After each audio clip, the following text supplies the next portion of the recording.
Voice of சாரதி சேனலுடைய subscribers எல்லாத்துக்கும் மிகப்பெரிய வணக்கம்ங்க. இன்னைக்கு நம்ம இந்த வீடியோல என்ன பார்க்க போறோம் அப்படின்னா, அரங்கமதிர விசில் பறக்கவே ஒரு 3 நிமிஷத்துக்கு கூலி படத்தோட ட்ரெய்லரை ரிலீஸ் பண்ணிட்டாங்க. என்னடா 3 நிமிஷம் இருக்கு, அப்ப படத்தோட ஃபுல் கதை தெரிஞ்சிருமோ அந்த மாதிரி நினைக்கும் போது 3 நிமிஷம் முடிஞ்சும் படத்தோட கதை இந்த மாதிரி தான் இருக்குமா அந்த மாதிரி தான் இருக்குமான்னு யோசிச்சு பார்த்தா எந்த மாதிரி ஒரு ஐடியாவும் இல்லைங்க.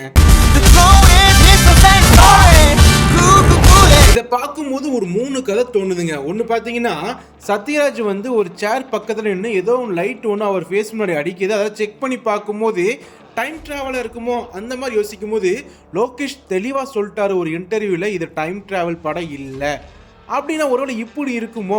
ஏதோ ஒரு ஆர்பரில் பார்த்தீங்கன்னா என்னமோ பண்ணுறாங்க, அதை வந்து ஒரு மாதிரி இப்படி சொன்னால் ஸ்பை மாதிரி உள்ளே வராரோ ரஜினிகாந்த். அதை கண்டுபிடிச்சி ரஜினிகாந்த் ஒரு ஸ்பைன்னு தெரிஞ்சு நாகார்ஜுனா வந்து போட்டு பொழக்கிறாரா ரஜினியை, அந்த மாதிரி ஒரு விஷயம் தோணுதுங்க.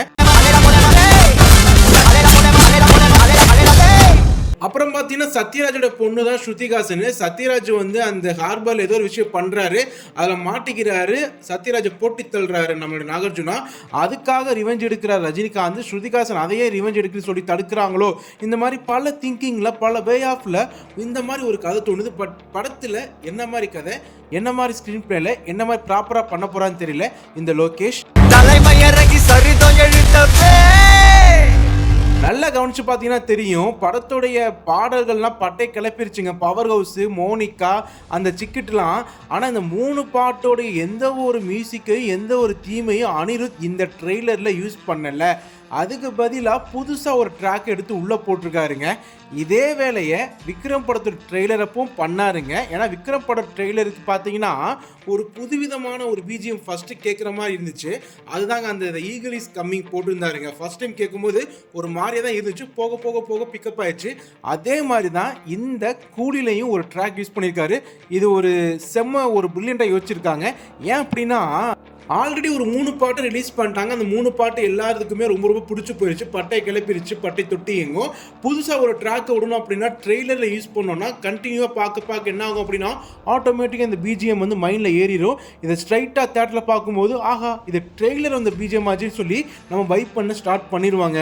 அதுக்கப்புறம் அந்த தேட்டரில் ஒரு 3 சாங் முன்னாடி கேட்ட சாங் வரும்போது இன்னும் வைப்பில் இருக்கும். அதெல்லாம் பிளான் பண்ணி தான் பண்ணுறாங்க. ஏன்னா இதே விஷயத்தை, இதே காரியத்தை, இதே மேட்டரை தான் நம்ம விக்ரம் படத்தோட ட்ரெய்லரும் பண்ணியிருந்தாங்க. அந்த eagle is coming first trailer தான் ரிலீஸ் பண்ணாங்க. அதை அப்படியே தியேட்டரில் பார்க்கும்போது நமக்கு அப்படியே பெருசாக கூஸ்பம்ப் ஆச்சு. இதெல்லாம் அனிருத்தோடைய ஐடியாவா லோகேஷ் ஐடியாவா என்னன்னு தெரியல, பட் இந்த ஐடியா நல்லா இருக்கு. அரங்கமதிர விசில் பறக்கவே ட்ரெய்லர் 3 நிமிஷமாக இருந்தாலும் ரொம்ப சட்டிலாக தான் ப்ளே பண்ணியிருக்காரு ரஜினிகாந்த். அது மட்டும் இல்லாமல் ரொம்ப பெருசாக ஆரவாரமாக ஆக்ரோஷமாக ரொம்ப பெரிய மாசான இல்லைங்க, லைட்டாக ரொம்ப அண்டர் கிரவுண்டில் ப்ளே பண்ணியிருக்காரு இந்த லோகேஷ் கனராஜ் இந்த ட்ரெய்லர் கட்டில்.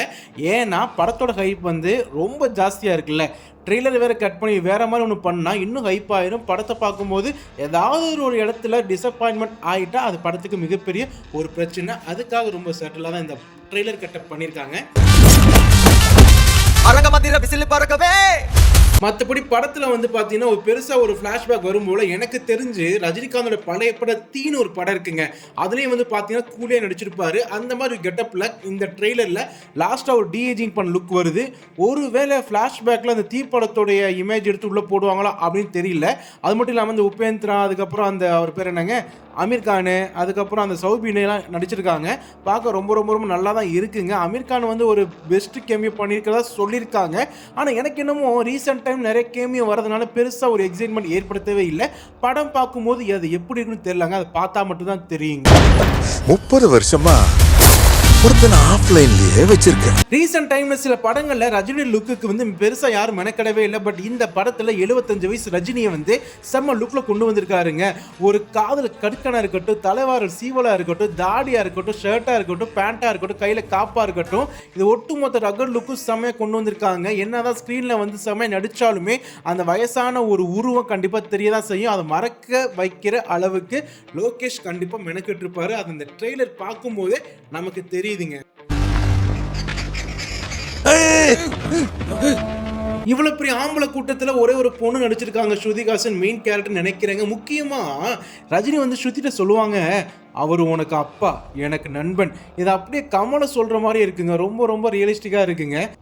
அவன் உங்களுக்கு அப்பாவா இருக்கலாம், ஆனா அவன் எனக்கு நண்பன். இந்த ட்ரெய்லர் உங்களுக்கு பிடிச்சிருக்கா பிடிக்கலையா, கூலி 1000 கோடி அடிக்குமா அடிக்காத, இதெல்லாம் கண்டிப்பாக கமெண்ட்டை சொல்லிட்டு போங்க. இதெல்லாம் டக்குன்னு தோணுச்சு பாட்டுன்னு சொல்லிட்டேன்.